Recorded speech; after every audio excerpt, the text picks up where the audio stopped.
Yeah, let's talk medical kits for off-grid or outdoors. I think we've all bought one of these before. It's not really a medical kit, it's really just a first aid kit. And my experience is it doesn't really contain anything that is particularly useful, or specifically not for outdoor off-grid applications. I always put additional items in it. The kit comes with bandages, which can be useful, of course. It has some sort of flashlight, tweezers, small scissors. Oh, it has a whistle. Look, you can whistle with it. That's good. A couple of rolls of tape, Q-tips, and another. Oh, this might be useful. Triangular bandage, and it's mid-size. This is useful, and it has a little space blanket in it. Nice.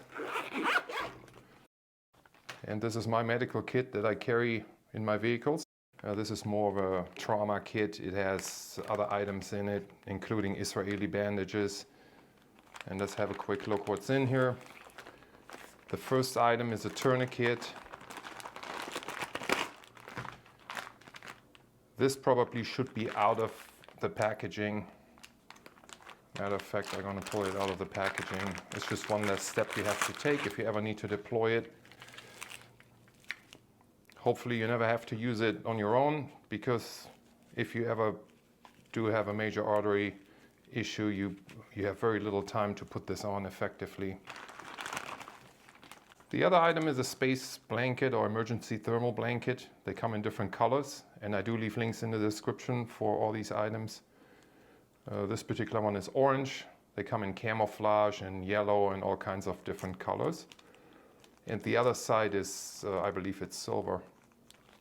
These are good to keep your core body temperature up, or if somebody's injured on the ground, you can, protect them from heat loss.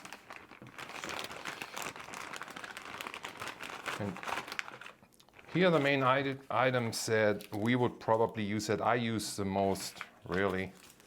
And those are fabric bandages, and they go all the way from side to side. So I put links in the description. I searched for the right kind of bandages for outdoor application, and I found really these to be the best. So this is for little cuts. I have some compression gauze here. I've used this before, so this is something for maybe 6 to 10 stitches. I like the red corners. You just rip it open. It's vacuum sealed right now, and it expands. And you can put pressure on the wound and stop the bleeding, wrap it around, the area, and, secure it however you want to secure it.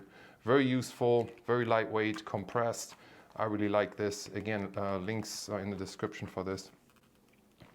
One step up from the compression gauze would be an Israeli bandage.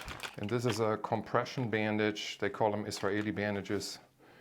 These are for serious wounds, something that requires a lot more than maybe 10 stitches that you can manage with a compression gauze. And there are some good videos out there on how to use these.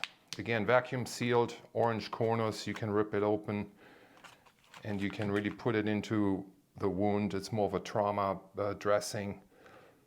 And there's a method to apply, pressure to the area to stop the bleeding. And everything fits in a Ziploc bag. This is a quart-size Ziploc bag. And this is my medical kit that I carry in my vehicles, and I highly recommend it. Okay, see you on the next one.